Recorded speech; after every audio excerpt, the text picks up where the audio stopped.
Welcome back to the Distressed Princess. I'm Rhonda, and this is episode 2 of my Halloween crafting series, Fun to Make Halloween DIYs. Today we'll be brewing up some concoctions, we'll be making some characters, and we might get a little dirty. And if you enjoyed the video, you like my crafting, or you just like hearing me talk, please remember to give me a thumbs up and consider subscribing. It helps my channel so much. Now on to the fun to make Halloween DIYs. The first one is fun to make because it's functional. It's not just something that's going to sit out and look pretty. It's going to have a purpose, which I'll explain before we get to the end. But you're going to need one of these Coffin boxes from the Dollar Tree. I think matte black spray paint would do the best job, but I didn't have any, so I used black chalkboard paint. And I painted just the outside, top and bottom of the box, not the insides. Now to make that skeleton come alive, we're going to use some gold rub and buff. I suppose some metallic craft paint could also do the job, but I just think that the rub and buff gives a better overall quality look. And never fear if you get any gold in any places that you don't want it to be. Just take a tiny brush with some of that black paint and fill in the places where you don't want the gold. I think he looks really classy like this. Now, what are we going to use this coffin box for? Why, we're going to use it to hold our long matches. If you have a fireplace, this is a really cool Halloween decoration to keep on your mantle when you want to light your fire. Your matches are right there. Also, if you like to use these long-handled matches to light your jar candles, because I do. Honestly, I like the smell of matches. So if you like to do that, these are really handy. Now we have to do something about a place to strike the match on the box. So admittedly, maybe I don't really know how matches work because I thought I could put sandpaper on the bottom of the box to strike the match against and it would light. However, after I got the sandpaper attached, I tried lighting a match and it would not light on sandpaper. So I had to go to plan B. And plan B was to cut off the piece of the box that the matches came in that you're supposed to strike them against, and I even tried it and it works. So is there something on that little piece, like, I don't know, is there some amount of lighter fluid or something? I don't know, but I just took that sandpaper back off of my coffin and I hot glued down the part that actually came on the matchbox. And this time we made fire.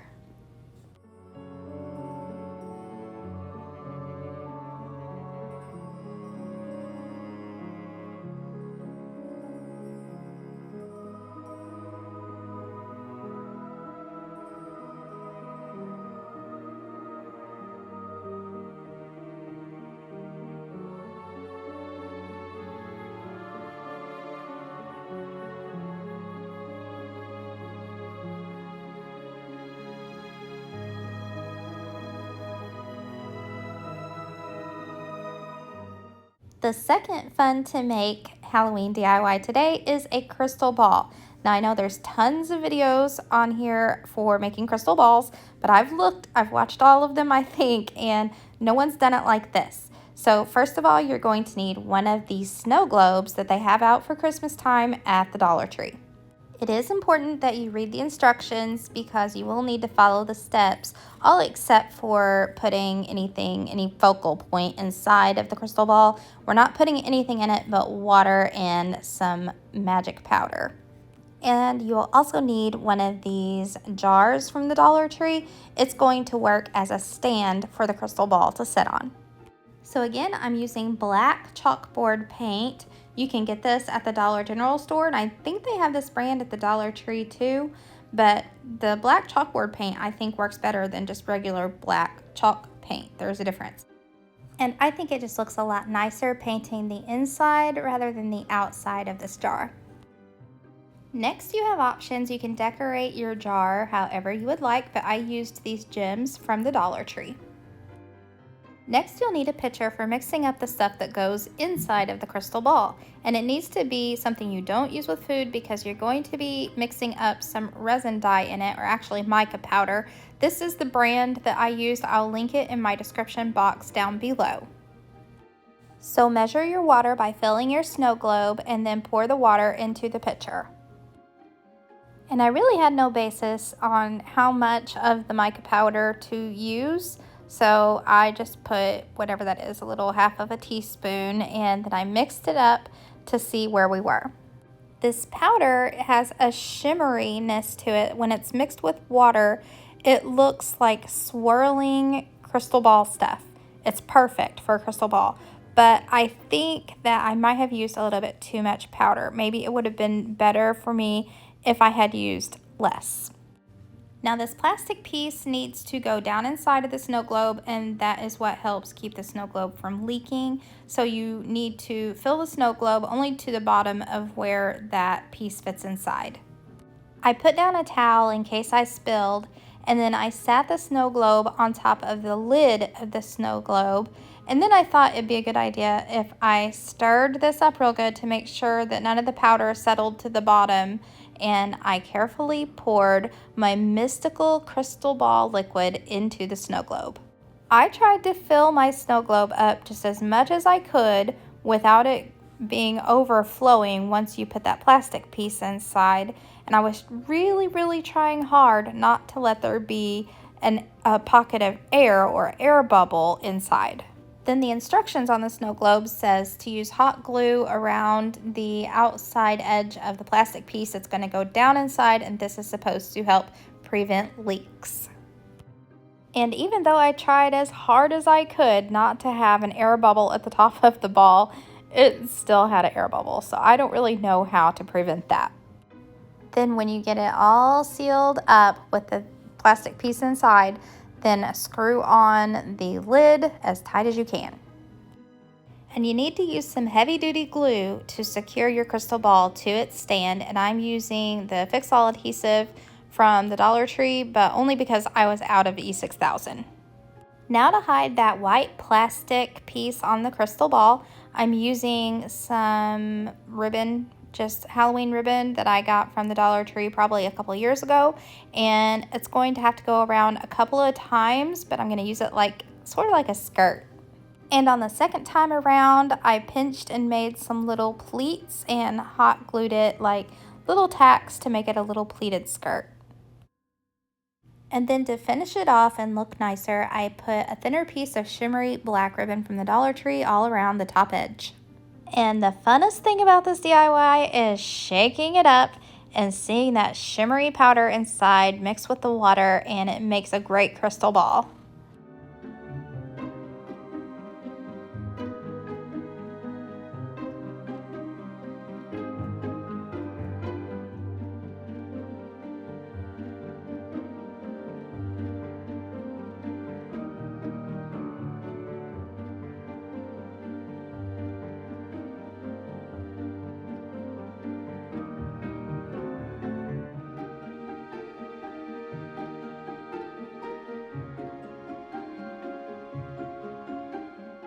The next fun to make Halloween DIY is going to be using these spider LED lights that you get from the Dollar Tree. You'll also need some of these skeleton hands from the Dollar Tree and a cloche from the Dollar Tree, and maybe a couple other things you'll see later. But the fun thing about this DIY is that it's going to light up.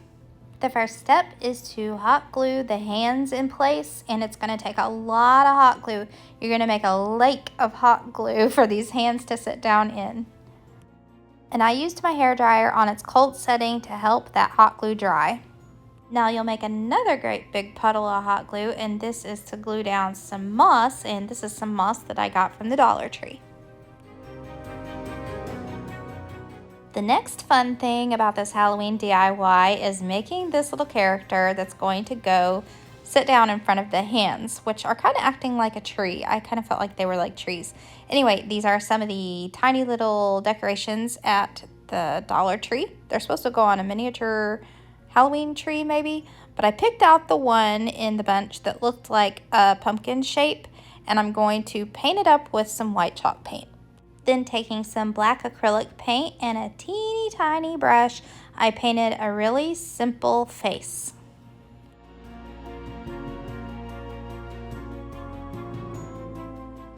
Okay, so I'm not really sure if this is a jack-o'-lantern or if it's some other kind of a little monster character. I'm not sure. I think I was going for jack-o'-lantern, and I'm using this Crayola modeling clay, air dry clay, for making a stem. I was trying to make a stem anyway. It winds up looking more like a hat, but I was really happy with the hat, so maybe it's a jack-o'-lantern with a hat. Nonetheless, it was fun making the little guy, and I painted the hat black. And then to attach him, I pulled off the little hanging ornament thingamabobber, and I put a whole bunch of hot glue and sat him down in front of the hands. Next, add the spider lights, and I just wound them around down inside of the cloche, and I used hot glue to glue a couple of them in place so they're not just all falling down inside of the cloche, and then the remainder of them down toward the end of the battery pack I wound around the hands. I apologize, I got all super involved with trying to get these spider lights just in the right places that I got out of frame on the camera, so you can't see a whole lot of what I'm doing right here. I'm just trying to arrange them all inside to where they look nice and they're not just, hanging everywhere. But however you do it, you want the cord to the lights to be hanging out the back side with the battery pack. Because the cord is hanging out the back, you won't be able to fit the cloche down on top like you normally would, so you have to hot glue it down in a few places inconspicuously. But I love the scene that this makes, and it's all lit up, and I love the little character inside.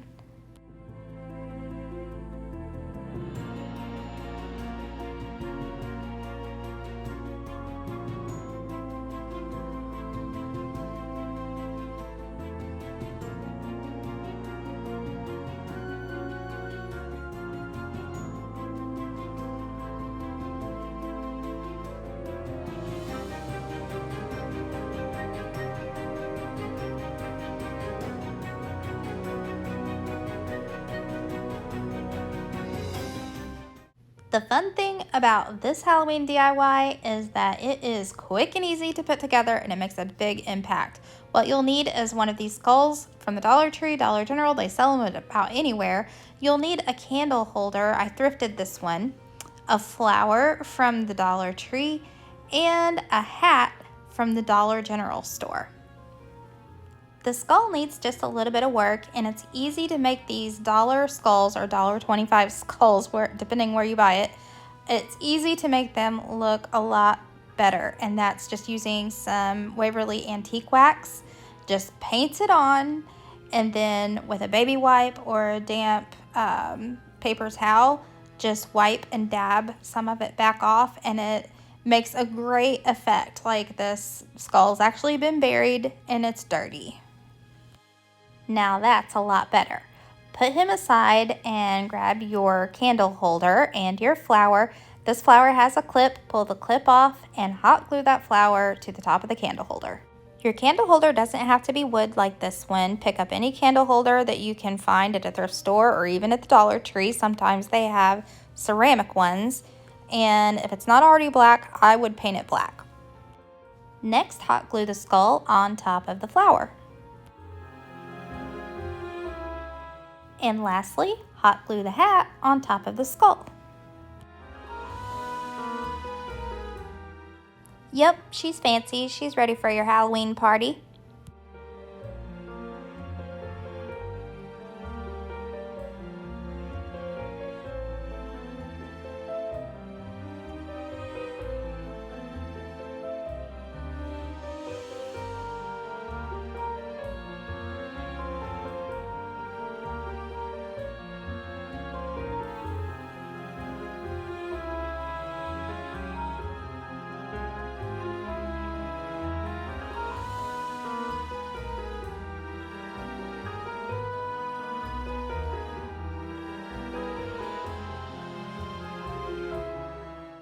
The fun of this Halloween DIY is giving these thrifted teddy bears a complete makeover. The first step is to paint them all with the black chalkboard paint. And what I did was I Googled Day of the Dead bears. And I got a few inspirational pictures, not really a whole lot to go off of, but I kind of conjured in my mind what I thought they should look like, and then I went a little bit off of some pictures. But you can copycat what I'm doing, feel free, or come up with your own way, maybe even better. But I just went as simple as I possibly could. I did a big white circle for the face, 2 small white circles for the ears, then a tinier brush to do 1 small line for a sternum, and 3 little slashes jutting off from the sides for ribs.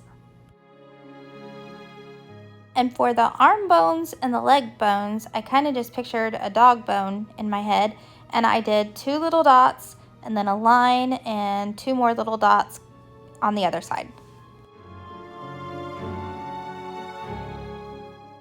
And on the hands, I did 4 little slashes for claws. For the pelvis, I did 2 medium-sized circles, and then underneath the 2 circles, I did kind of a little wavy butt-like line, and yeah, that's my pelvis. For the feet, I did more like paws. So I did 1 bigger circle and then 4 smaller circles around it. After the white paint is completely dry, then take your small brush again with some black acrylic paint, and we're going to paint on the face and the other details.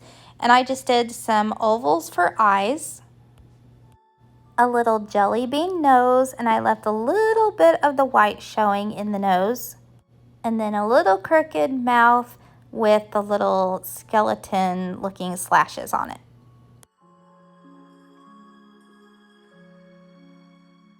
To make it look more like a teddy bear, I did some little stitches down the front of his face. Then on the pelvis, it needs a couple of black circles to make it look more like a pelvis. Then clean off your brush and go back to the white acrylic paint and make 2 small dots inside of the eyes for a more realistic look. You can have a lot of fun with these by making different faces, using different colors. I decided to make one a girl, so I gave her some eyelashes, I gave her some lips, and I painted on a little pink bow.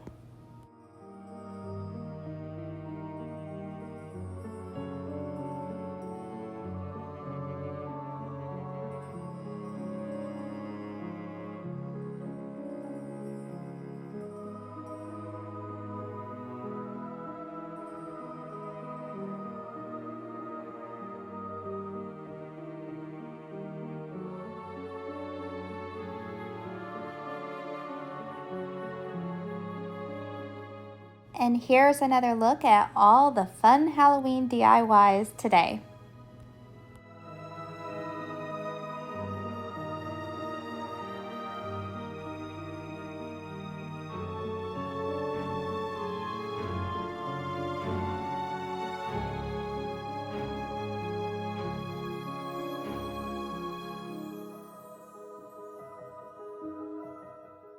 I hope you guys will want to make some of these too. If you liked this video, give me a thumbs up and consider subscribing if you're not already a subscriber. If you want to see more Halloween DIYs, click the link I've provided for you right here, and I'll see you next time. Bye!